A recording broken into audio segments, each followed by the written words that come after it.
Hello everybody and welcome! In this video I will show you how to create equalizer preset for your headphones SOUNDCORE P30i. You have to start by open the application and now go to Sound Effects. Then click on the custom equalizer, and right here you can make it the best one for you. You can make it in the custom, or you can click on the plus. Now name it your new preset. Then click done, and now make something good for you. Something like this one.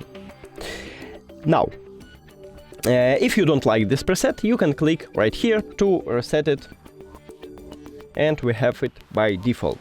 Now you can also change it. If you like it, you can just go back and just use this preset. You can also swap to the normal one. You can click here on the settings icon and remove your preset if you don't need it.